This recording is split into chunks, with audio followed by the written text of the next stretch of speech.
자, 그동안에는 이제 우리가 그 한국사의 이해, 그죠? 그리고 선사문화와 국가의 형성, 여기까지 공부를 쭉 해드렸습니다. 오늘 들어갈 부분은 이제 본격적으로 정치사가 시작되는 부분입니다. 여기서부터 이제 국사 공부를 하는 맛이 좀 제대로 나죠. 나라별로, 계통적으로, 시간의 흐름에 따라서 어떻게 발전해 가는지, 또 흥망성쇠를 거듭해 가는지, 이런 문제들을 본격적으로 공부를 하도록 하겠습니다. 여러분 교재로는 이제 36쪽 제3장 통치구조와 정치활동이라고 되어 있는데, 거기 밑에 읽어보시면은 단어는 길잡이가 나와 있어요. 여기 보는 바와 같이 정치는 굉장히 중요합니다. 역사에서. 물론 이제 오늘날 우리 역사학계가 포스트 모던 시대로 넘어온 다음에는 되게 이제 정치사를 많이 등한시합니다. 그래서 정치사 이외에 아주 인간의 개인적인 활동 또는 뭐 구조적인 측면, 알겠어요? 또는 뭐 정치사 외적인 그런 소소한 일상적인 것들을 역사의 소재로 삼고 중요하게 다루고 이런 경향이 있긴 한데, 그럼에도 불구하고 우리 역사의 가장 중요한 흐름은 정치사에 있다고 볼 수 있죠. 그죠? 특히 이제 그 시대별로 고대, 중세, 또 근세, 또 근대, 이렇게 네 개의 시대로 크게 나눌 수 있습니다. 현대, 근현대를 빼고요. 이렇게 정치사를 보면은 각 시기별로 특징이 있습니다. 고대는 말이에요. 고대는 고구려백제 신라, 또 통일신라, 발해, 이런 나라들이 어떻게 흥망성쇠를 해 나갔느냐, 또 그들 간에 어떻게 다툼이 있었느냐, 외교 관계라든지 왕권의 강화 과정이라든지 이렇게 권력 관계와 대외 관계를 중심으로 봐야 된다면, 중세 고려 시대는 여러 가지 제도들이 많이 정비됩니다. 그래서 과거제도, 교육제도, 또는 뭐 중앙관제, 지방관제, 이런 그 제도의 원형이 조선시대까지 이어져가는 그런 틀이 마련되기 때문에 고려시대는 제도 정비를 좀 잘 보셔야 돼요. 알겠죠? 되게 고려시대의 과거제도가 조선시대까지 쓰이잖아요.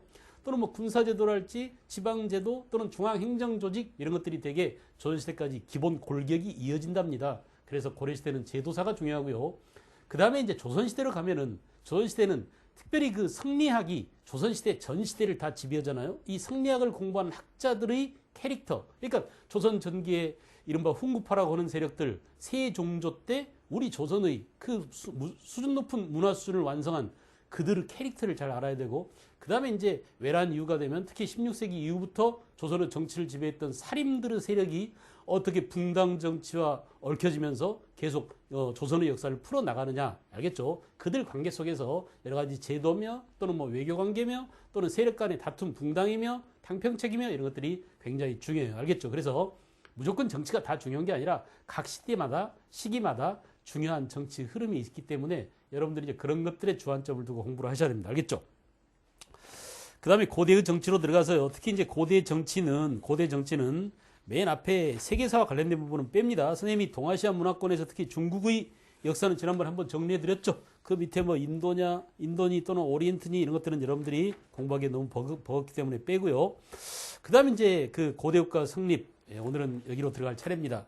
우선 이제 이 공무원 시험에서 이 고대 정치 파트가 그동안 몇 문제가 나왔냐면은 정치 파트는 한 7문제쯤 나왔어요. 그러니까 정치, 경제, 사회, 문화까지를 다 합쳤을 때 이 고대 문제가 14문제가 나왔습니다. 전체에. 그래서 2007년도부터 2012년까지 국가직만 국한시켜서 놓고 봤을 때 지방직 빼고요. 알겠어요?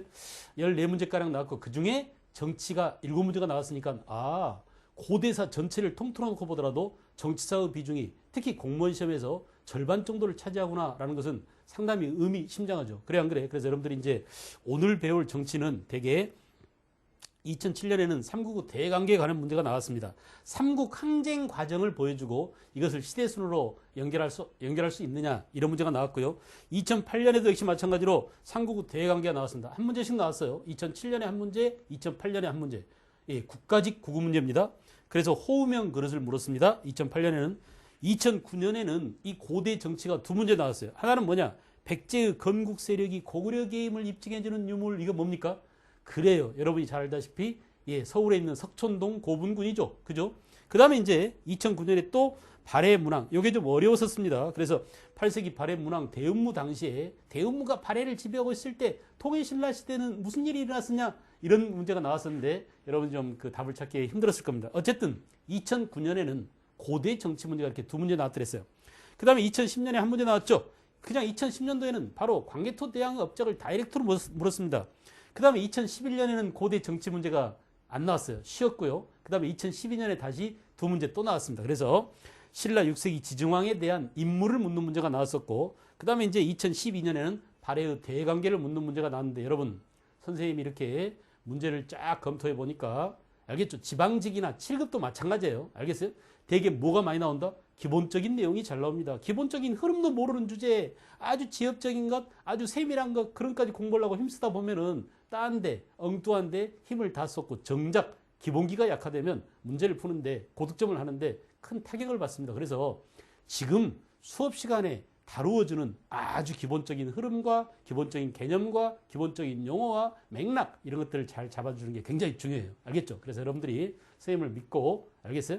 마구마구 선생님 더 많이 공부해야 되는 거 아닙니까? 외울 게 더 많이 있어야 되는 거 아닙니까? 이렇게 고민하지 마세요. 선생님이 20년 넘게 여러분들을 가르쳐 오면서 특히 공무원 시험 문제를 잘 분석하다 보니까 나올 게 너무 뻔하구나, 이런 뻔한 것들을 기본적으로 잘 가르쳐주고, 그 다음에 정리가 잘 안 되는 부분, 또 정리하기 여러분들이 힘들어하는 부분, 이런 것들을 다시 얹어주는 것들이 바로 선생님이 해야 될 몫입니다. 선생님이 그냥 마구 처음 들어본 얘기지 하면서 말이야, 쓸데없는 것들 많이 가르쳐주고 책을 그냥 두껍게 만들어가지고 이거 다 외워야 돼, 내 책 보면 다 나와, 이런 식으로 하면은 완전히 폭력입니다. 지식 폭력이에요. 알겠어요? 그래서 여러분들이 가벼운 마음으로 공부할 수 있도록 이렇게 합시다. 알겠죠? 자, 그래서 이제 이 시간부터는 고대의 정치, 그 고대의 정치 가운데서도 고대 국가 성립 들어갑니다. 39쪽입니다. 고대 국가 성립. 자, 여러분 거기 보면은 고대 국가의 성격 해가지고 고대 국가는 중앙 집권 국가다, 이렇게 느닷없이 중앙 집권 국가가 나왔죠. 이 중앙 집권 국가가 뭐냐라는 것을 보기 위해서 저랑 잠깐 우리 화면을 좀 보실까요?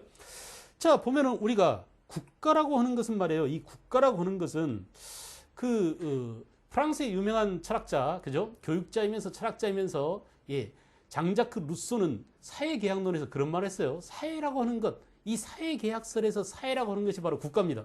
인간이 왜 국가를 만들었지? 왜 개인들이 국가를 만들었지? 그런데 루소 견해는 독서해가지고 이 국가란 말이야, 우리 인간을 착취하기 위한 수단이다, 이렇게 국가에 대해서 굉장히 부정적으로 봤습니다. 알겠어요? 이렇게 봤는데 하여간 그 국가란 놈이 하나의 유기체처럼, 생명체처럼 점점점 발전하고 진화해 갑니다. 그래서 우리 역사에서 봤을 때 청동시대에 맨 먼저 도시국가가 생겨난다고 그랬죠. 그 청동시대 국가를 뭐라고 하느냐? 그 국가를 우리는 군장국가라고 하더라. 오케이? 그래서 이 군장국가는 A라는 군장이, 또는 B라는 군장이, C라는 군장이, D라는 군장이, E라는 군장이 각각 자기 지역을 지배하는, 알겠죠? 그래서 청동기 시대에 이렇게 군장이 자기의 부족을 지배하는 초기적인 국가를 우리는 뭐라고? 군장국가라고 한다. 되게 이제 고조선이 우리나라 최초 국가라고 했던, 지난 시간 내내 우리가 봐왔던, 그죠? 이런 국가들이, 고조선이 바로 이런 군장국가에 해당됩니다. 그런데 여러분, 고조선은 군장국가로부터 출발해서 연맹왕국 단계까지 갑니다. 알겠죠? 군장이 지배하는 사회를 넘어서 나중에 어때요? 고조선에 철기가 들어오죠. 그죠?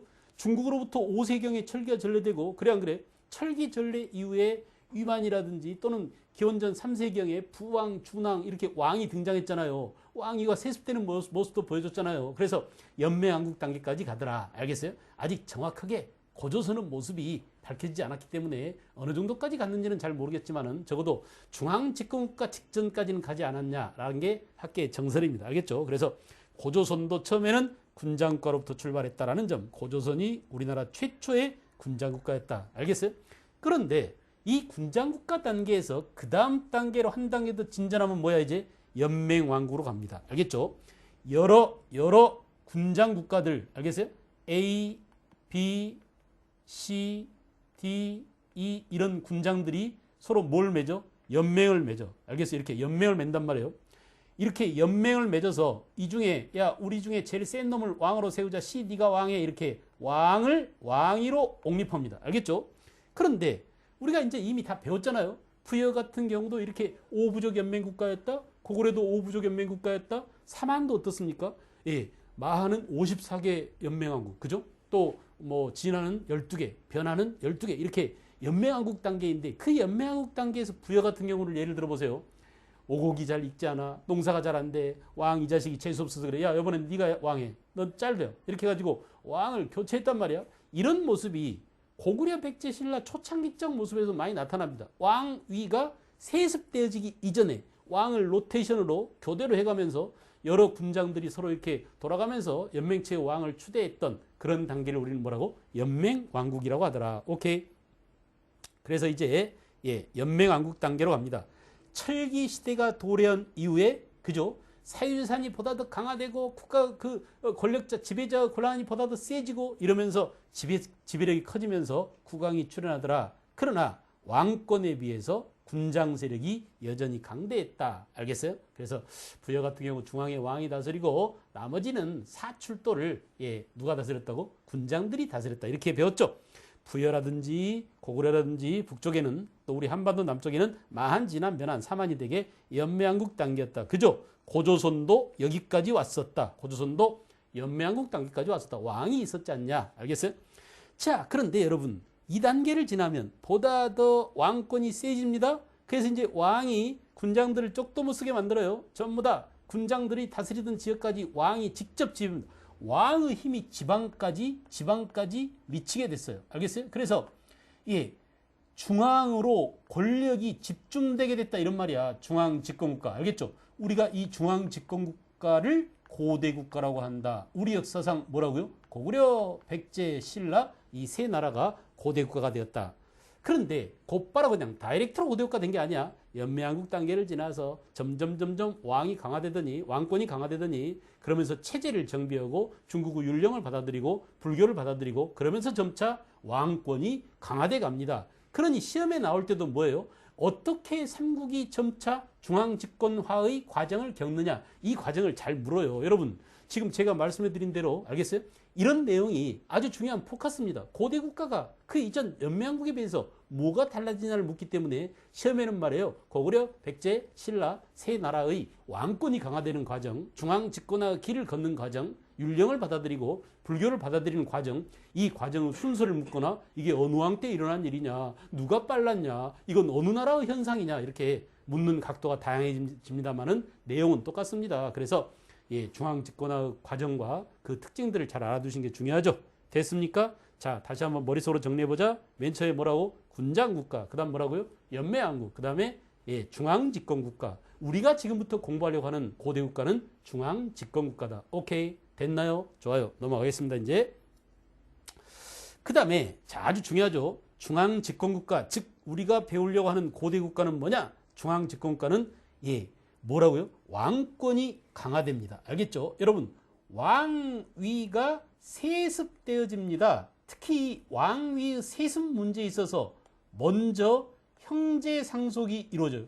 고구려 같은 경우 그랬죠. 고구려 같은 경우 이제 태조왕 때는 형제 상속이 이루어졌어요. 알겠어요?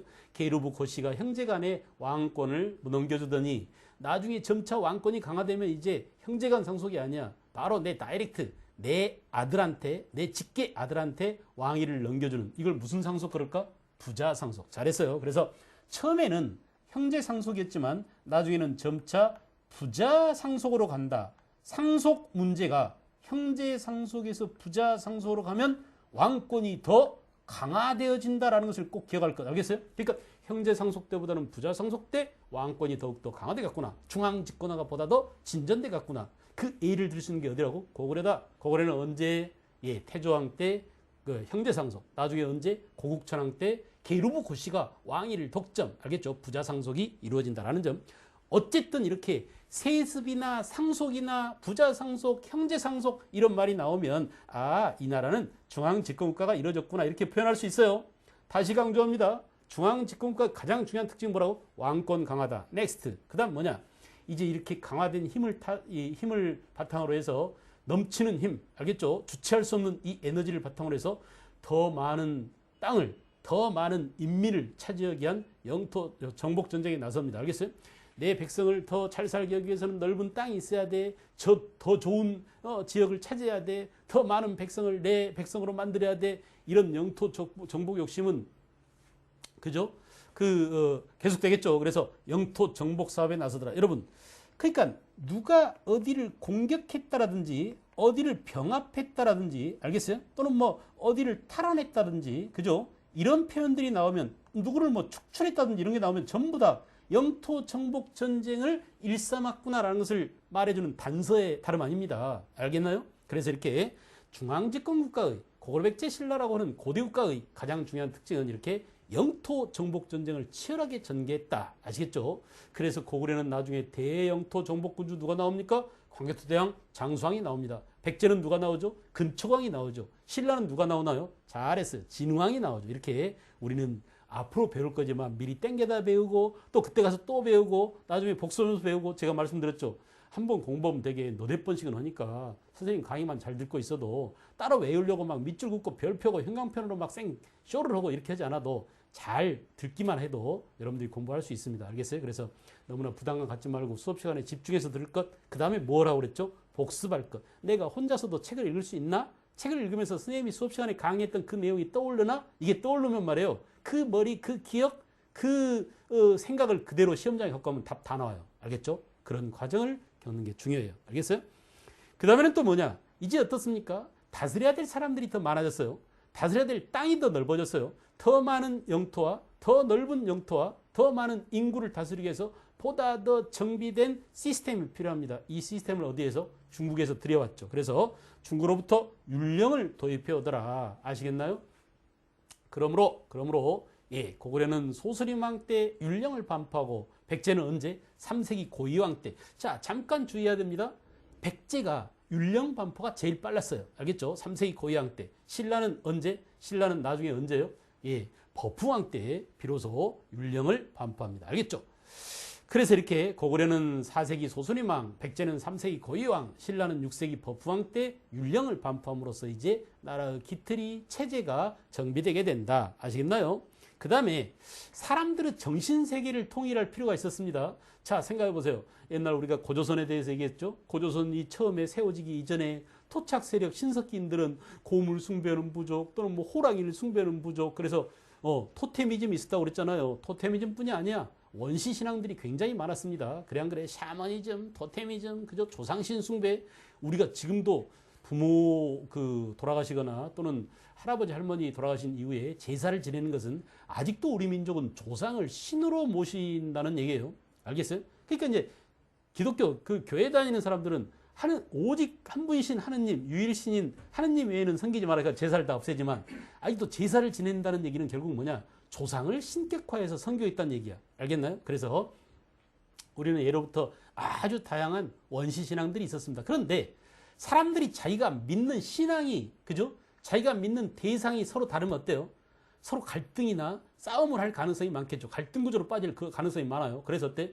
우리 조상은 호랑이였어. 우리 조상은 곰이었어. 이렇게 되면 어떤 부족은 곰을 숭배하고 어떤 부족은 호랑이를 숭배하고 그렇지 않겠어요? 이런 문제가 생길 수 있으니까 그 다양했던 종교를 하나로 통일할 필요성이 있었다. 더 많아진 인구, 더 넓어진 영토. 이것을 단일한 왕의 지배권에 두려면 왕을 믿고 따르는, 알겠죠? 그런 가운데 사상을 통일할 필요성이 있었단 말이야. 그래서 사상을 통일하는데 가장 필요한 게 바로 뭐였냐? 불교였어요, 불교. 그래서 불교가 인도에서 출발해서 중국을 거쳐서 우리나라에 불교가 들어옵니다. 알겠나요? 그래서 불교가 전래되게 됐다. 다시 정리합니다.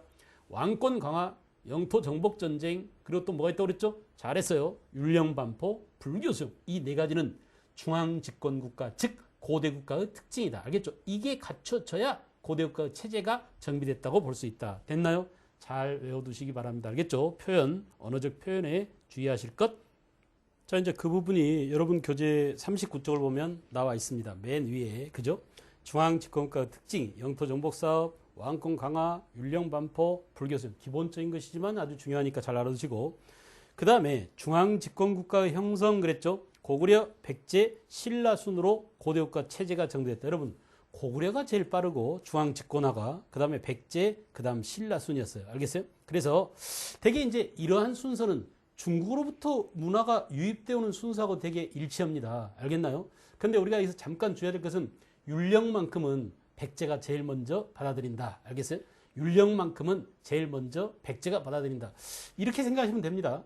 예, 우리가 지리적인 환경이나 또는 거리 이런 걸로 보면은 고구려가 가장 먼저 중국 문화를 받아들이지만 우리 속담에 그런 게 있잖아요. 목마른 자가 그 우물 판다 이런 것처럼 말이야. 백제는 아까 이제 그 백제 같은 경우는 어때요? 백제 같은 경우는 고구려로부터 내려온 유이민들이 건국한 나라입니다. 그러니까 원래 한강 유역에 마한 왕으로부터 한강 유역의 땅을 빌려서 백제를 세웠잖아요. 그러다 보니까 원래 마한 유역에 마한 땅에 살고 있던 마한 토착 세력이 있었고 또 고골에서 내려온 그 소선호와 함께 내려온 비류와 온조가 있을 거 아니에요. 이렇게 이주민 집단과 토착 세력 사이에 늘 갈등이 많았던 게 바로 백제예요. 그래서 백제는 이 갈등을 해결하기 위해서는 보다 더 잘 정비된 중국의 법 체제, 율령 체제가 필요했어요. 그래서 일찍 백제가 먼저 율령을 받아들인다. 이따 나중에 이제 책을 통해서 또 보면서 여러분과 함께 의논하도록 하겠습니다. 가야는 고구려백제 신라 세 나라가 있던 시대에 함께 동시대에 존재했었습니다. 변한 땅에서 가락국이 그죠? 가야 육가야가 성립됐잖아요. 그래 안 그래? 근데 이 가야는 고대국가로 성립하지 못하고 일찍 백제와 신라한테 분할 점령됐다. 나중에 6세기 신라 버프왕 때 그 금관가야가 그 다음에 6세기 진흥왕 때 대가야가 멸망함으로써 가야는 역사 속에서 사라지게 된다라고 했는데 요즘에는 이제 그 고령 그 대가야의 유적지죠. 고령 지산동 고분 그 다음에 그 전에 있었던 그 김해 대성동 고분 이런 것들이 굉장히 많이 발굴돼 가지고 야 여기서 나온 유물들을 보니까 말이야 가야의 왕들도 굉장히 왕권이 셌었어. 우리가 방금 전에 보고 왔던 영토 정복군주가 출현했느냐, 왕권이 얼마나 강화됐느냐, 또는 새로운 사상이 들어왔느냐, 알겠어요? 이런 특징들이 혹시 가야에서도 나타나지 않았을까? 이런 의구심이 많이 제기되고, 만약에 가야의 왕권이 강해서 가야의 국가체제도 고대국가와 마찬가지라면 우리는 삼국시대라는 용어를 빼야 됩니다. 그래서 뭐예요? 이제 그때부터는 사국시대 또는 다국시대 이렇게 역사를 수정해서 다시 써야 될 그런 입장에 놓였습니다. 알겠죠? 자, 그 밑에 표를 보시면 연맹왕국, 중앙집권화 시작, 그 다음에 중앙집권 체제 정비 과정, 그리고 전성기 이렇게 딱 나왔습니다. 여러분 잠깐 선생님 보세요. 우리가 이제 하나의 국가도 말이에요. 하나의 생명체처럼 이렇게 탄생해서 성장해서 발전하다가 전성기를 지나서 점차 해체 또는 뭐 다른 나라로 교체 이렇게 되겠죠. 그래 안 그래? 그런 과정을 보면은 인생이나 국가가 똑같습니다. 어떻게 보면 한 나라의 역사라고 하는 것도 한 왕조 운명이라고 하는 것도 그 시대를 살던 개인들의 운명의 집합이 결국은 그 국가의 운명이 아닐까요? 그죠? 우리가 어떤 개인의 인생을 보세요. 한 개인이 태어나서 유아기를 지내고 성장해서 청소년기를 지난 다음에 어른이 돼가지고 전성기를 누리다가 그 다음에 어떻게 됩니까? 이제 점점 늙어갑니다. 그러다 죽게 되겠죠. 그죠? 사람들의 삶의 모형이 가장 이상적인 모형은 빨리 전성기를 맞이해서 이 전성기를 오래도록 누리다가 알겠어요? 갑자기 그냥 확 죽어버리는 게 제일 이상적인 게 아닐까요? 그래 안 그래? 전성기가 오래됐는데 전성기가 됐는데 다시 내리막길로 가가지고 점점 늙어서 말년의 삶이 구차해지거나 피폐해지거나 삶이 힘들어지면 참 가련한 삶이 되겠죠. 우리가 사회적으로 야 우리 한국 사회가 너무나 노령화됐어. 너무나 늙은이들이 너무 많아. 젊은이들이 열심히 일해가지고 늙은 사람들을 많이 부양해야 돼. 이것은 국가 단위로 보더라도 바람직한 모델이 아니에요. 알겠어요? 한 인간의 인생사에 있어서 마찬가지로 그러하듯이 우리가 고구려백제 신라 세 나라의 운명을 보면은 고구려가 제일 먼저 빠르고 그 다음에 백제, 그 다음 신라입니다. 가장 늦게 출발한 신라입니다. 신라가 고대국가로 도약한 것은 4세기예요. 여러분 4세기 때 이미 백제는 전성기를 누리고 있었습니다. 알겠나요? 그 백제가 근초광 때 전성기를 누리고 있을 때 신라는 내무랑 때 비로소 이제 고대국가로 출발하고 있었던 거야. 그러니까 제일 발전이 느렸죠. 그죠? 그럼에도 불구하고 아이러니하게도 역사를 보면은 가장 발전이 느렸던 신라가 결국은 삼국을 통일하고 고구려 백제의 모든 문화를 다 흡수해서 통일 신라의 그런 위협을 달성합니다. 우리는 역사라고 하는 것을 배우는 목적이 어디에 있다고? 교훈을 습득하는 게 있다고 한다면 우리 인생사에 있어도 마찬가지로 이런 교훈을 반드시 여러분들이 기억해야 됩니다. 너무 빨리 가려고 조급하게 서두르려고 하지 말아라. 알겠죠? 결국은 뭐냐? 결국은 승리하는 자는 알겠어요? 역사에 기록을 남기는 자는 승리한 자 기록이 남는 것입니다. 그러니 여러분들은 여러분 각자의 인생을 승리의 인생으로 그 기록에 남기려면은 여러분 인생을 잘 정비해서 체제를 정비하고 전성기를 누리고 그 다음에 이 전성기를 잘 갈무리하고 끌고 가서 알겠어요? 빨리 쇠퇴가 오지 않도록 자기 인생을 잘 조절하고 관리하는 게 중요합니다. 자기 관리하는 게 중요하겠죠? 그런 것처럼 우리 고구려 백제 신라 세 나라 역사를 보더라도 이렇게 하나의 인생살이와 마찬가지로 출발, 그 다음에 체제 정비, 그 다음에 전성기의 모습을 보이더라. 됐나요? 자, 여러분 보시면 고구려는 졸본 시대에 고구려가 그 기원전 37년에 바로 이 고주몽이 졸본에다가 나라를 세우죠. 이때가 바로 연매한국 시대였다는 얘기입니다. 알겠어요? 그래서 고주몽이 처음 나라를 세운 때가 연매한국 시대였다. 알겠죠? 고주몽의 힘은 강하지 못했습니다. 그 당시 부여에서 갈라져 나온 고구려는 힘이 약했어요. 그런 다음에 어떻게 했어요? 북부에서 내려가지고 동부여 왕 밑에서 터부살이 하다가 소순아라는 여자랑 결혼해가지고 어떻게 해서 왕위를 차지했지만 그 당시 이제 고구려는 어때? 5부가 있었습니다. 소노부, 관노부, 전노부, 순노부, 계루부 이렇게 5부족이 있었죠. 그죠? 그 다음에 이 5부족 가운데 결국은 뭐냐? 고주몽 후손인 계루부 고씨가 왕위를 세습하고 왕위를 독점해서 중앙 집권화의 과정, 고대국가 특징을 나타내게 되는 것은 바로 언제? 태조왕 때 이후 언제예요? 그 고국천왕 때 왕위가 세습되게 됐다. 그런 내용을 볼까요? 자, 중앙 집권화 시작 2세기 후반 태조왕 때, 그죠? 그 다음에 이제 태조왕 때 고대국가로 출발했어요. 이때 왕위가 형제 상속으로 세습이 됩니다. 계루부 고씨가 왕위를 세습하기 시작해. 옛날에는 뭐예요? 돌아가면서 왕을 하다가 계루부 고씨가 왕을 했다 이거야. 그 다음에 중앙 집권체제 정비 보세요. 4세기 후반 소수림왕 때. 예. 그 다음에 율령반포가 4세기 후반이고요. 그 4세기 후반 소수림왕 때고 불교 수용은 연대를 알아둘 것 372년. 이 대목에서 순서를 묻는 문제가 나올 수 있으니 이런 부분은 연대를 좀 알아두십시오. 고구려는 소수리방 372년에 4세기 후반 소수리방 372년에 누가 전진해 중 순도가 불교를 전해줬어요. 전진에서 순도라는 자가 건너와서 불교를 전해줬습니다. 아시겠나요? 그래서 북조인 전진으로부터 불교를 받아들였다라는 점. 그죠? 자, 여러분 어쨌든 소수리망 때 율령을 받아들이고 불교를 수용하고 고구려라는 고대국가의 중앙집권국가의 체제가 정비되겠죠? 체제가 정비된 그 다음에는 그 정비된 체제 전열을 가다듬은 힘을 바탕으로 해서 그 다음에는 외부로 팽창합니다. 전성기를 누리게 되겠죠. 영토 정복군주가 나오게 되겠죠. 그래서 4세기 말부터 5세기 사이에 광개토왕, 또 5세기에는 누구야? 장수왕. 그 장수왕의 아들 문자명왕 때까지 이렇게 약 150여 년간 전성기를 누려요. 고구려가. 알겠어요? 4세기 말에서부터 5세기 말까지 이렇게 고구려는 전성기를 누립니다. 다시 하겠어요? 광개토왕, 장수왕, 문자명왕 때까지 고구려는 전성기를 누린다. 그 중에 대표적인 영토 정복군주가 광개토대왕이죠. 그죠? 백제로 가볼까요? 백제는 위례시대에 이 위례에 처음 정착한 사람이 바로 누굽니까? 소송노가 자기 두 아들을 이끌고 애야 우리는 글러먹었다. 저 인간이 옛날 부여에 살면서 벌써 결혼을 했더구나. 알겠어요? 예시 부인하고 결혼해가지고 이제 고주몽이 어때요? 예시 부인을 떠나올 때 여보 내가 급해서 당신을 데려가지 못하니 뱃속에 아기가 있었잖아. 말을 못하잖아요. 그러니까 당신은 여기 있으면서 부러진 칼을 나무 기둥 밑에 숨겨놓고 왔어요. 그런 다음에 이제 아들한테 수수께끼를 내라고 그랬죠. 네 아버지가 7모가 난 바위 위에 소나무 밑에다가 칼을 숨겨놨는데 네가 그 칼을 찾아서 아버지를 찾아가라 해가지고 결국은 이 영특한 유리왕이 어떻습니까? 자기 그 건물의 기둥 밑에 주춧돌 사이에 있는 그 돌을 끄집어내가지고 아버지를 찾아갑니다. 유리왕은 말이에요. 역사적으로는 별로 보잘것이 없어요. 유리왕이 역사 시험 문제에 나오면 유리왕 때 졸본 지방에서 어디로 도읍을 옮기냐? 국내성으로 도읍을 옮기냐? 이거 하나밖에 없어.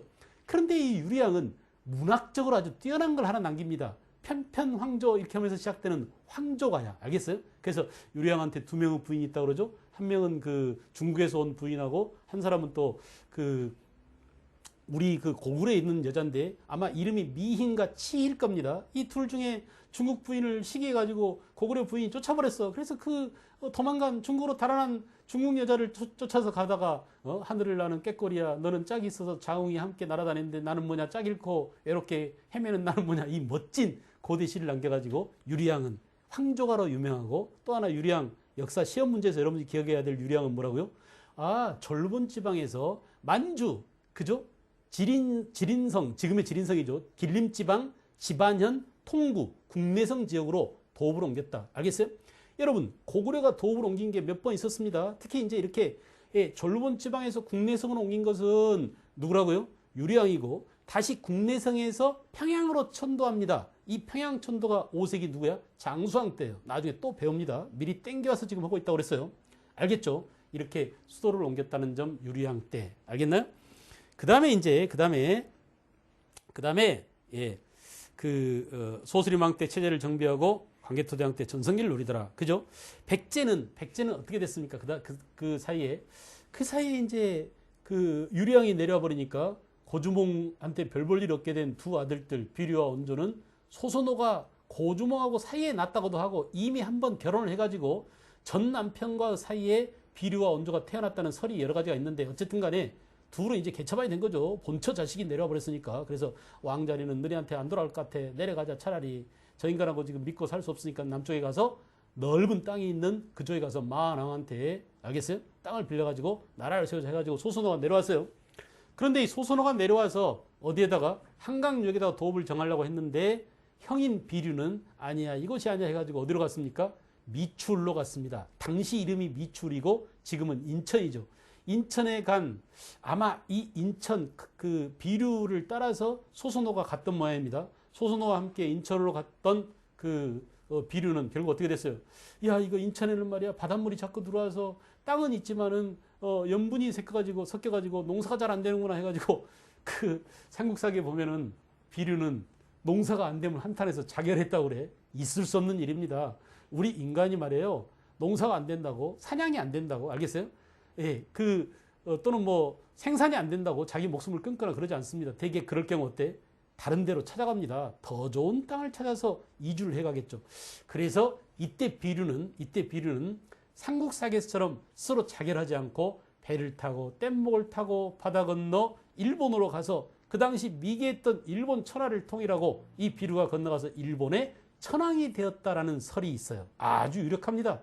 바로 이 백제계가 일본에 건너가서 일본 천황족의 시조가 됐다라고 하는 이 설은 우리나라에서 주장한 게 아니야. 오히려 일본 놈들이 굉장히 이걸 신봉하고 있어요. 그래서 일본이 어떻습니까?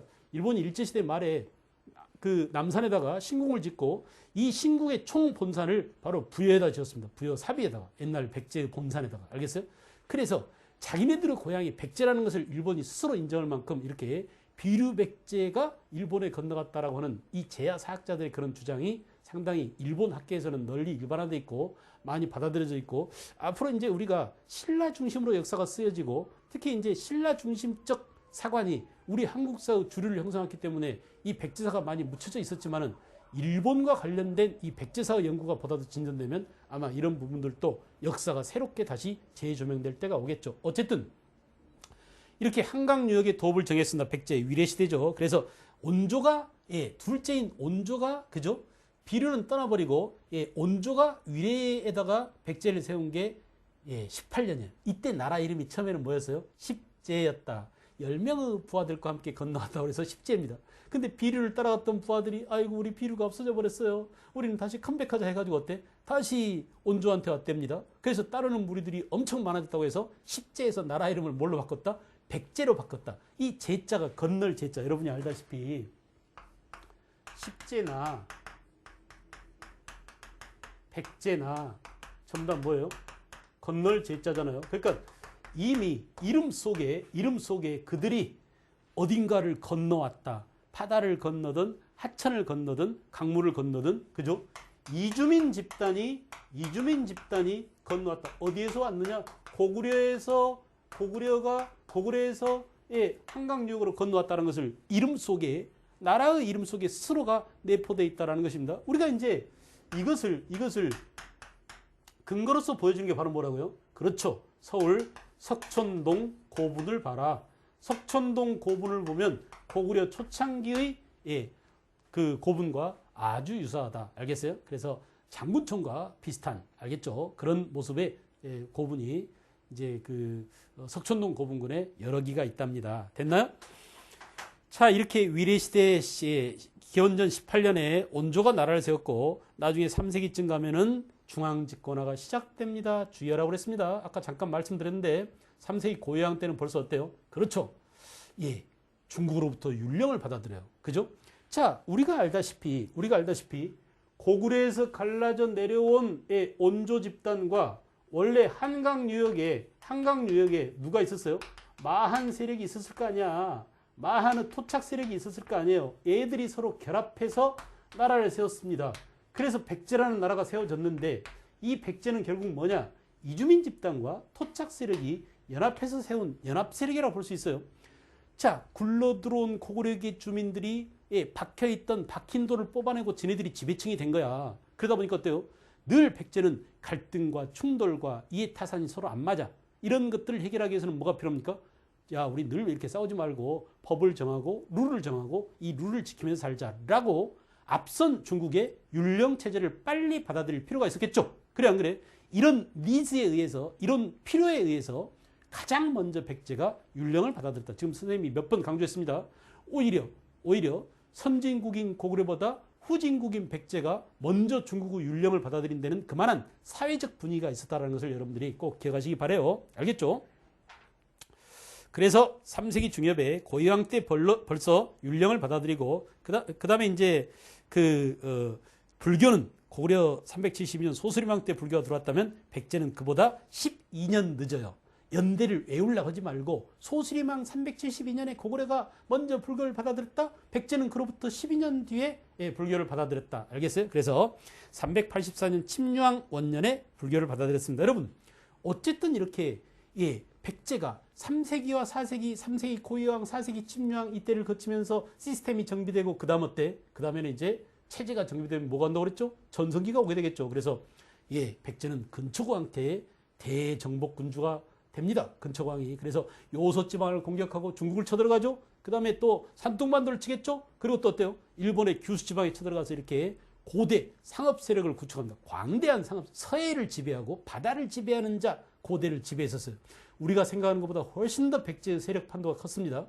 일본도 거의 다 손아귀에 넣으면서 일본과 중국 대륙을 연결하는 무슨 무역으로? 중개무역으로 제해권을 장악하고 엄청난 그 영토를 차지했습니다. 그런데 주의해 봐야 돼요. 이건 이제 선생님 개인 생각인데 학계 정설 아닙니다. 그냥 여러분들 여담으로 들어주세요. 우리나라는 말이에요. 우리나라는 가서 식민지를 개척하지 않아요. 식민지를 개척하지 않고 가서 그 주민들과 함께 교류하고 함께 삽니다. 남을 정복하지 않는 그런 민족이에요. 우리는. 알겠어요? 정복해서 식민지로 한 번도 해본 적이 없습니다. 쳐들어간 적은 있어. 그러나 돌려주고 다시 옵니다. 세종대왕 때 대마도를 쳐들어갔어요. 가서 혼내주고 그냥 주고 다시 옵니다. 알겠죠? 아마도 요서 지방의 산둥반도에 백제가 쳐들어가서 거기다가 식민지를 세우고 이렇게 하지 않고 거기에 백제의 세력 근거지를 두고 하나의 기지, 모기지를 두고 그 다음에 어때? 백제 물건 팔아먹고 일본에서 물건 실어다가 중국에 팔아먹고 중국이 귀한 물건 팔아다가 또 일본에 팔아먹고 이렇게 부강하고 서로가 윈윈 전략으로 갔지 일방적으로 상대를 식민지로 삼아서 상대의 그 인적 자원이나 물적 자원을 마구 수탈하는 그런 민족이 아니었다. 아주 우리 민족이 갖고 있는 역사적으로 봤을 때 우리 한민족이 갖고 있는 아주 좋은 품성이라고 볼 수 있습니다. 이 품성을 잘 개발해서 이제 뭘로 해야 돼? 아 그래 우리는 문화민족이야. 무식하게 실이 군대를 통해서 강제적으로 정치적으로 경제적으로 다른 나라를 핍박하고 지배하고 하는 그런 민족이 아니라 우리 역사 5천년 역사를 보니까 우리는 항상 다른 나라와 교류하고 문화를 교류하고 경제를 교류하고 알겠어요? 그리고 문화를 퍼뜨려주고 또 문화를 전파시켜주고 이런 훌륭한 문화민족이다라는 그런 좋은 캐릭터 우리의 유전자 이런 것들이 이제 오늘날 21세기에 한류라는 새로운 문화 콘텐츠로 전 세계에 또 퍼뜨려 나가야 되겠죠. 알겠죠? 그런 것들을 잘 간직해서 여러분들이 이것을 확산시키고 이것을 하나의 문화 상품으로 콘텐츠 상품으로 전략화시켜서 새로운 그 시대를 열어나가는 것은 조상들의 몫이 아닙니다. 여러분들의 몫입니다. 그러나 여러분들이 할 수 있는 그러한 재산은 조상으로부터 나온 것이에요. 알겠죠? 그래서 역사를 잘 공부하고 우리 문화를 잘 연구할 필요가 바로 거기에 있는 겁니다. 우리 문화요 어마어마합니다. 삼국사기 제대로 읽은 사람이 없습니다. 근데 한번 읽어보세요. 엄청난 이야기가 들어있어요. 삼국사기만 봐도 말이야 게임 10개, 20개도 만들 수 있을 정도로 많은 얘기들이 있습니다. 좀 이따 이제 뭐 김할지라든지 석타라든지 박익거세가 나오는데 전부 다 얘기 투성이들이야. 그냥 우리나라는 삼천리 금수강 사이죠. 이 조그만 나라지만 거기에 뭐 히토르라든지 또는 뭐 금이라든지 석유라든지 이렇게 희소성을 갖고 있는 그런 광물질이 많이 매장돼 있지 않아서 우리가 조상 탓을 이제 하기도 많이 했습니다. 에이 좀 땅 좀 좋은 데 고르지 해필이면 이런 데 골라가지고 했는데 우리 조상들은 거기다가 금을 묻어두거나 석유를 묻어두거나 하지 않고 어때요? 아주 많은 이야기거리들을 묻어놨어요. 그런 여러분들이 이 이야기를 잘 발굴하면은 엄청난 문화 콘텐츠가 돼서 석유 몇 배, 알겠죠? 히토류 몇 배, 그죠? 금의 몇 배, 다이아몬드 몇 배, 이런 가치를 갖는 그런 문화 상품으로 거듭날 것입니다. 누구한테 노력을 요구하는 거야? 바로 후손들인 우리가 노력해서 발굴해내야 됩니다. 있기는 있어요. 알겠죠? 그 다음에 신라로 가봅시다. 사로시대 신라는 그렇습니다. 신라는 독특하죠. 원래 이제 사로 육촌의 촌주들이 그 지방을 다스리고 있었는데 어느 날 나정에서 우물이죠, 우물. 나정이라는 우물가에서 말 울음소리가 났어요. 그래서 촌주들이 황급하게 달려갔습니다. 그랬더니 그 말 울음 옆에 울고 있는 말 옆에 뭐가 있었어요? 커다란 알이 하나 있었어요. 그 알에서 누가 태어났다고? 박역거세가 태어났습니다. 그래 안 그래? 난생설하니까 이렇게 알에서들 태어나죠. 그러니까 조상을 없게 만들려면 알에서 태어나게 해야 돼. 만약에 알에서 태어나지고 인간한테 태어났다면 그 아버지가 조상이 되잖아. 그러니까 얘 아버지를 없게 만들려면 알 속에 집어넣어야 돼요. 그래서 박역거세라든지 또 누구야? 예, 이런 아이들이 알겠어요? 난생 그 김수로 왕이라든 전부 다 알에서 태어났죠. 그래서 이렇게 난생설화가 많이 있습니다. 됐어요? 자, 이렇게 해서 이제 그 사로 시대가 열립니다. BC 57년에 박역거세가 결국은 사로 육촌은 촌장의 추대를 받아가지고 신라를 건국했습니다. 세웠습니다.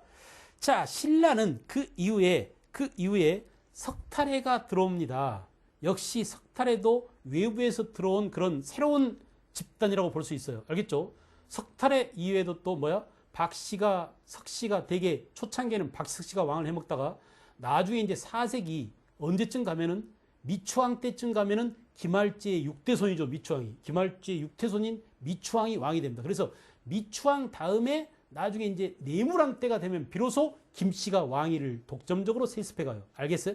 신라의 왕위 세습은 굉장히 복잡해요. 알겠죠? 그래서 나중에 이제 우리가 신라 역사를 본격적으로 또 다룰 때 신라 상대, 신라 중대, 신라 하대 이때 할 때 신라 성씨와 성골이냐 또는 진골이냐 알겠어요? 이런 것들 따져가면서 다시 한번 정리해요. 알겠죠? 그래서 신라는 기원전 57년에 박역거세가 사로 육촌의 촌주 추대를 받아가지고 신라를 세웠다라고 했습니다. 여러분 삼국사기 기록으로 봤을 때 누가 제일 빠르다? 신라가 기원전 57년이니까 건국연대가 제일 빠르고 그 다음에 고구려는 언제? 기원전 37년 그리고 백제가 기원전 18년이다 이거야. 알겠어요? 우리는 삼국사기 기록을 믿지 못한 측면이 있습니다. 근데 또 믿을 수밖에 없는 면도 있습니다. 그나마 기록으로 남겨놓는 게 이러할진데 알겠어요? 그래서 이 부분은 지금도 여러 가지 관점이 있습니다. 그래서 이걸 믿어야 되느냐 말아야 되느냐라는 관점이 있고요. 그 다음에 이제 중앙집권화의 시작 신라는 4세기 말 내무왕 때 김씨가 왕위를 왕위 세습이 나타났다는 것 김씨에 의해서 왕위 세습이 나타났다는 것 이거 자체가 뭐야? 왕권이 강화되고 중앙집권화가 시작됐음을 의미하죠. 그죠? 그 다음에 6세기 초 포풍왕 때 그렇습니다. 율령을 반포하고 그죠? 불교를 수용하고 그렇군요. 백제도 고구려도 4세기 소수림왕 때 율령 반포와 불교 수용이 일치했잖아. 근데 신라도 언제? 6세기 법흥왕 때 율령을 반포하고 불교를 수용했다 이거야. 여러분 그러므로 백제만 빼고 고구려와 신라는 율령 반포 시기와 불교 수용 시기가 일치하고 왕들도 누구라고? 고구려는 소수림왕, 백제는 누구야? 법흥왕입니다. 미안해요. 신라는 법흥왕입니다. 백제만 뭐예요? 백제는 고이왕 때 먼저 율령 반포, 한참 뒤에 침류왕 때 불교 수용, 동진의 중 마라난타가 불교를 전했어요. 알겠죠? 자, 다시 한번 해볼까요? 불교 전파만. 고구려는 불교를 전해준 나라가 전진입니다. 전진의 중 순도가 건너와서 불교를 전해줬고 백제는 동진의 중에 누가? 마라난타가 불교를 전해줬습니다. 알겠죠? 신라는 뭐냐? 신라는 불교를 전해준 나라가 고구려입니다. 고구려에서 신라의 불교를 전해줬어요. 그런데 초창기 신라의 불교가 들어올 때는 왕실로 들어오지 않아. 민간인 집에서 몰래 밀교로 믿고 있었어요. 알겠어요? 그러다가 나중에 이제 신라의 불교를 공인한 것은 언제요? 법흥왕 때 2차 돈이 순교하면서 비로소 법흥왕이 안 되겠다. 백성들이 이렇게 널리 믿고 백성들이 신봉하니 불교를 우리가 인정해주지 아니할 수가 없겠구나. 특히 2차 돈 같은 경우는 어때요? 불교라고 하는 것이 왕권 강화에 도움이 된다는 것을 알고 있었죠. 그래서 2차 돈이 법흥왕을 설득했어요. 전하, 저를 죽이세요. 그럼 제 목에서 이상한 피가 나올 겁니다. 기적이 일어날 겁니다. 해가지고 결국 어때?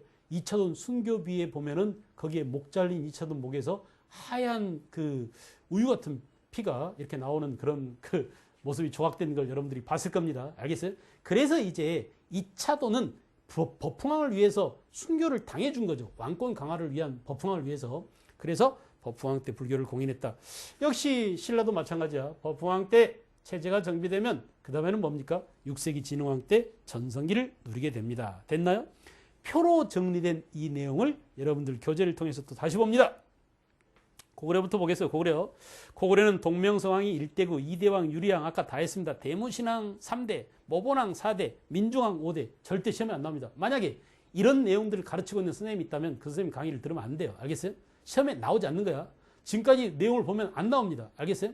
한국사 능력시험 1급 문제만 나옵니다. 어쩌다가 그것도 우리 역사책에는 이들에 대한 기록이 제대로 된 게 없으니까 일본석이라든지 알겠어요? 고삭이라든지 일본의 역사책을 인용해 가지고 낸 경우가 있었는데 아마 요 근래는 안 나옵니다. 그렇게 어려운 문제를 내지 않아요. 한국사 시험에서도. 알겠어요? 그래서 한국사 능력시험에서도 그래서 여러분들 기본적인 것만 해도 됩니다. 충분하게 할 수 있습니다. 알겠죠? 그래서 너무 어려운 데까지 들어가지 말라. 됐어요? 자, 1번. 졸본성에서 국내성으로 총대 누구라고 그랬죠? 아까 제가 얘기했잖아요. 유리왕은 이대왕 유리왕이 오직 한 가지 뭐야? 예, 바로 이 졸본에서 국내성으로 천도했다는 사실. 그리고 문학적으로 뭘 남겼다고? 황조가를 남겼다. 이거 말하면 되죠? 땡이야. 그 다음에 1세기 후반 태조왕 때 그렇습니다. 1세기 후반 태조왕 때 정복활동이 활발해지고 여러분 봐봐 이렇게 정복활동 활발 그럼 뭐야? 영토 정복 사업이 시작됐구나. 이걸 의미하죠. 왕위가 독점적으로 줄 그으세요. 독점적 세습 여기다 줄 긋고 게르부 고씨라고 써놓으세요. 보다 더 디테일하게 들어가 볼까? 이런 건 디테일하게 해도 괜찮습니다. 게르부 고씨가 독점적으로 왕위를 세습했지만 이때의 세습 형태는 부자상속이다 형제상속이다. 여러분이 대답해야 돼. 선생님이 아까 말해줬잖아요. 여러분이 대답해 보세요. 뭐예요? 부자상속이야 형제상속이야. 먼저 태조왕 때 형제상속이 나타난다고 그랬죠. 그죠? 나중에 고국천왕 때 부자상속으로 갑니다. 알았어요? 이때는 형제상속이야. 써놓으세요. 게르부 고씨에 의한 형제상속으로 가더라. 그 다음에 오부체제로 발전. 그렇습니다. 부체제라는 이론이 있어요. 부. 그래서 왕이 있었지만 각 부에 그죠? 연맹왕국 시스템을 말해요. 부가 이제 지방을 독립적으로 5부가 있었고 그죠? 이 5부의 짱들이 중앙에 올라와서 왕과 함께 살면서 왕은 부를 직접 다스리지 않고 이 부의 짱들, 가들을 통해서 자기 지역을 다스렸다. 이들이 모여서 함께 하는 회의를 뭐라고? 제가회의라고 했다라고 하는데 여러분 봐봐요. 그래서 소노부, 전노부, 순노부, 관노부, 계루부 이렇게 5부 체제로 유지되더라. 그죠? 그 다음에 2세기 후반 고국천왕 때가 되면 나왔습니다. 부족 전통부가 중요 표시. 지금까지 소노부, 관노부, 순노부, 전노부, 계루부 이렇게 부족 전통의 5부가 이제 행정적인 부로 바뀌게 된다 이거야. 알겠어요?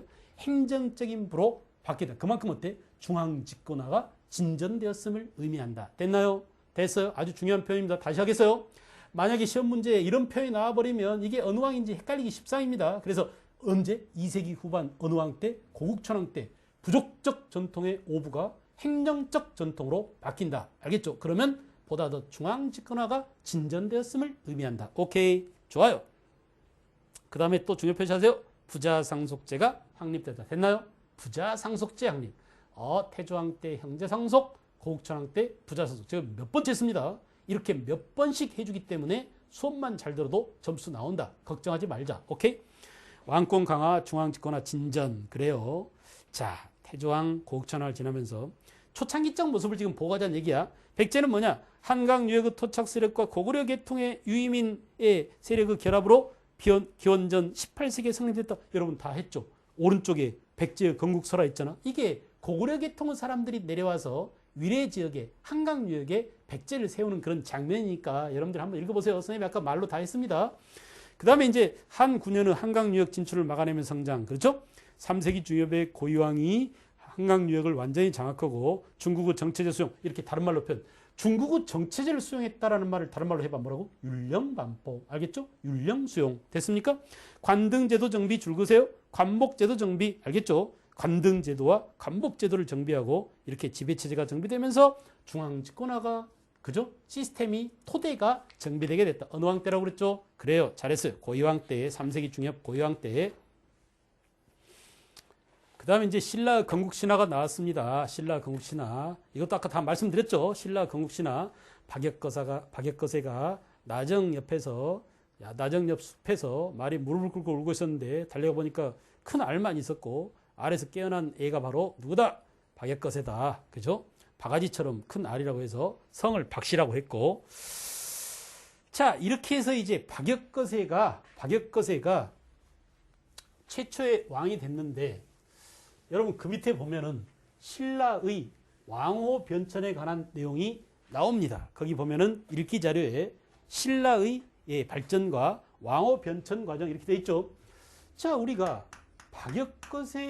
박역거세를 부르는 아래서 나온 이 박역거세를 뭐라고 불렀냐면 거서간이라고 했다. 이거 거서간. 그래서 이 거서간은 불군의 즉 태양을 의미하는 태양의 뜻이다. 이거 태양. 알겠어요? 그래서 상징적인 왕이다. 이런 의미입니다. 이제 13살인가 밖에 안 되는 그 어린애가 무슨 왕 노릇 하겠어요? 그래 안 그래? 그래서 왕으로 초대했지만은 결국 어때? 사로육촌 촌주들이 자기 지역을 다스리고 마치 고구려 부채처럼 그리고 상징적으로만 왕이 있었다. 그 태양과 같으신 알겠어요? 그런 의미라는 그 상징적 의미야. 그래서 거서간이라는 용어를 썼습니다. 박역거세 왕을 부르는 칭호가 거서간이었죠. 그죠? 박역거세 거서간. 그 다음에 그 아들, 맏아들, 큰아들이 바로 누구냐? 남해 왕이에요. 그래서 이 남해는 남해를 부르는 칭호를 차차웅이라고 불렀어요. 차차웅. 그래서 이 차차웅은 뭐냐? 차차웅은 무슨 뜻이냐면 승려 이런 뜻입니다. 승려. 알겠죠? 오늘날 우리가 절에 있는 승려를 뭐라고 부르나요? 승려를 중이라고 하잖아요. 중. 그죠? 순수한 우리말로 스님이라고 합니다. 스님. 그래 안 그래? 법륜 스님, 해민 스님. 여러분들이 좋아하는 해민 스님이죠. 스님이라고 부르는데 그 스님 말고 더 비속어로 뭐라고 그래? 중이라고 중. 알겠어요? 근데 이 중의 어원이 차차웅이래요. 다시 말하면 차차웅이 변해서 차차웅, 차웅, 자웅, 자웅, 중 이렇게 된 거야. 알겠어요? 그래서 중이고 그 다음에 남해 다음에 왕이 된 사람이 바로 누구냐면 석탈해입니다. 석탈해. 알겠어요? 그래서 그 남해하고 석탈해하고 이제 왕을 누구를 시킬까를 놓고 서로 견줬죠. 그런데 이 석탈해가 그러지 말고 이 대보라는 직위에 있었어요. 우리 그러지 말고 미안해요. 남해 다음에 이제 유리왕이 왕이 됐는데 남해 왕의 아들 이게 자야 자 아들이고 석탈해는 남해 왕의 누굽니까? 사이입니다. 사이가 워낙 똑똑해서 석탈해가 워낙 똑똑해서 석탈해를 왕으로 시키려고 했는데 석탈해가 사양했어요. 아니에요. 우리 누가 왕이 될 것인지를 한번 정하기 위해서 떡을 한번 씹어봅시다 해가지고 떡을 씹은 다음에 이빨 금이 많은 사람이 왕하기로 했대. 이게 지혜로운 석탈해가 알겠어요? 자기가 아들이 왕이 될 차례인데 그걸 뺏으면 안 될 것 같으니까 먼저 누구한테 유리왕이 왕을 하도록 양보하기 위해서 이렇게 한 거예요. 그래서 입금이 많은 알겠죠? 입금이 많은 사람이 왕이 됐다 해서 이때 뭐라고? 이사금이라고 했대. 이사금. 그죠? 그러니까 이 이사금 뭐냐? 계승자 또는 뭐야? 연장자 의미. 이빨 많은 놈이 나이가 많잖아. 연장자 의미래요. 알겠어요? 자, 이렇게 이제 계속 이사금이라는 칭호가 이어져 가다가 나중에 뇌물왕 때 비로소 마리간이라는 칭호를 사용하더라. 뇌물 마리간 그랬죠. 그래서 이 마리간이라는 의미는 말뚝자리 위에 울뚝 올라앉은 힘센 자. 알겠어요? 우두머리 이런 뜻이에요. 우두머리. 대수장이다. 대빵이다. 이런 의미죠. 그래서 정치적인 실력자 의미를 갖게 된다. 결국 보세요. 별 볼 일 없는 상징적 의미. 그 다음에 차차웅은 이때는 뭐냐? 제사와 정치가 일치된 재정일치 시대의 신라였구나 하는 것을 알 수 있어요. 마치 단군 왕검 이런 것처럼. 알겠어요? 그래서 당시 왕이 승려를 겸했다는 것은 당시 신라 사회가 남해 차차웅 때는 재정일치 시대였구나. 그러니까 박역거세 거서간 이렇게 쓴 사람은 박역거세밖에 없습니다. 물론 남해 거서간이라고 하지만 이게 이제 혼용됐죠. 그 다음에 남해왕 때는 차차웅 그랬어요. 그리고 3대 유리왕 때 벌써 이사금이라는 용어를 쓰더라. 알겠죠? 그래서 그 뒤로는 계속 이사금 하다가 내무왕 때 이렇게 마리간이라는 정치적 우두머리라는 알겠어요? 힘센 자라는 그런 뜻이 됩니다. 그래서 결국 뭐냐? 박역거세 거서간 차차웅 이사금 마리간 이렇게 왕을 부르는 칭호를 우리가 왕호라고 그래.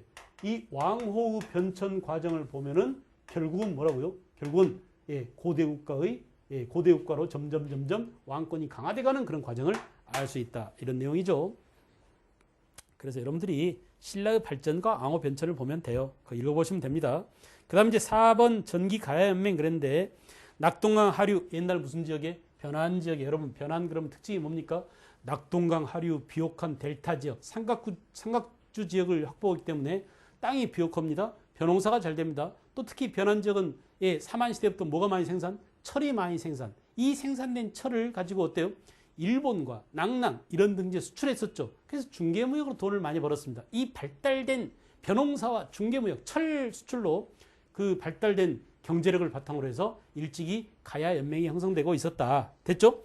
벼농사가 발달하고 철 생산과 해상교통을 이용해서 낭랑과 규슈, 일본 규슈죠. 연결하는 중개무역의 발달. 2세기 이후에 구야국 등 여러 정치 집단에 출연했었고 3세기경에 김수로가 건국했다. 알겠어요? 김수로가 건국한 금강가야를 중심으로, 그러니까 건국은 42년 했지만 나중에 3세기경에 금강가야를 중심으로 연매왕국으로 발전. 이 금관가야, 즉 김해지방의 금관가야 중심의 가야연맹을 뭐라고? 전기가야연맹이라고 합니다. 다시 강조하겠어요. 전기가야연맹은 어디 중심이다? 김해 중심이다. 금관가야 중심이다. 김해지방이다. 알겠죠? 잘 알아두십시오.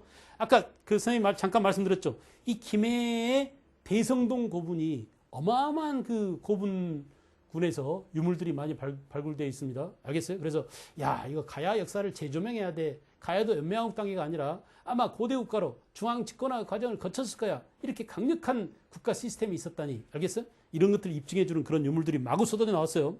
그 다음에 이제 5세기 이후가 되면은 4세기 초 백제와 신라의 팽창에 밀려서 전기 가야 연맹이 약화되고, 4세기 말 5세기 초 중요 표시하세요. 고구려군 원정 줄굼습니다. 이 고구려군이 바로 누구냐? 광개토왕이야. 광개토왕 군대가 5만 군대를 거느리고 폭풍처럼 한반도 남단 가야 지방까지 내려옵니다. 당시 가야와 백제와 일본이 한 통속이었죠. 그래가지고 누구를 괴롭혔어요? 신라를 괴롭혔어요. 이때 신라왕이 누구야? 내무왕이야. 이 내무왕이 고구려한테 SOS를 청합니다. 우리를 좀 도와주세요. 알았다. 내가 도와주마. 누가? 광개토왕이 군대를 끌고 폭풍처럼 내려와서 한 방에 다 날려버립니다. 그래 안 그래? 이 질풍노도로 밀려온 고구려 군대 누구 때문에? 광개토왕 군대 때문에 결국 전기가야연맹이 와해돼 버리더라. 알겠죠? 그래서 고구려군 광개토대왕을 원정으로 가야의 중심 세력이 해체되고 5세기 이후가 되면 광개토대왕이 태풍처럼 한번 쓸고 간 이후에는 낙동강 서쪽으로 옮겨집니다. 고령이죠. 고령지방. 그래서 고령에 있었던 대가야를 중심으로 해서 후기 가야연맹이 성립되게 되더라. 알겠어요? 이 고령 대가야에서 나온 고분군이 또 뭐가 있다고? 고령 지산동 고분인데 여기서도 많은 유물들이 나와가지고 가야 그 역사를 우리가 괄목상대하게 눈을 씻고 다시 한번 쳐다보게 만들었습니다. 알겠나요? 이렇게 해서 이제 우리는 가야까지를 쭉 봤고요. 그 다음 페이지 보시면 41쪽 보시면 방금 전에 말씀드렸던 가야의 발전 과정이 쫙 나왔어요. 그죠? 3세기, 4세기, 그 다음에 4세기 말 5세기 고구려군의 원정. 여러분 이때 고구려군이 와서 신라의 주둔하고 가면서 신라에 떨궈 놓고 간 유명한 무슨 그릇이 있죠? 호우명, 광개토대왕 이름이 새겨져 있는 호우명 그릇이 있죠? 그래 안 그래? 그래서 이렇게 당시 가야와 연결되고 있다는 점 아시겠어요? 그 다음에 그것을 지도로 보여주고 있습니다. 가야연맹의 위치. 다음 시간에 선생님이 이제 화면을 통해서 한번 또 보여드릴 거예요. 그리고 가야의 건국설화가 나왔어요. 여러분이 잘 아는 귀지가가 있잖아요. 구지가인가? 그죠? 거부가 뭐 기어 나와라 안 나오면 뭐 구워 삶아 먹어버리리 이거 있잖아. 구지봉에 올라가지고 이게 바로 김수로왕 가야의 시조의 난생설화입니다. 이 김수로왕이 오늘날 대한민국에서 제일 숫자가 많다는 김해김 씨의 조상입니다.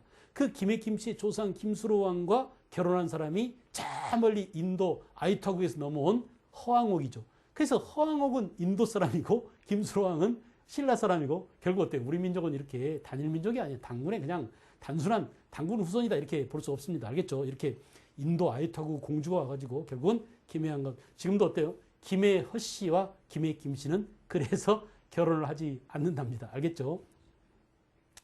자, 여기까지 정리를 하고 다음 시간에 이제 복습을 좀 한 다음에 삼국의 발전과 통체제, 삼국의 발전 과정을 또 선생님과 함께 살펴보도록 하겠습니다. 수고했어요.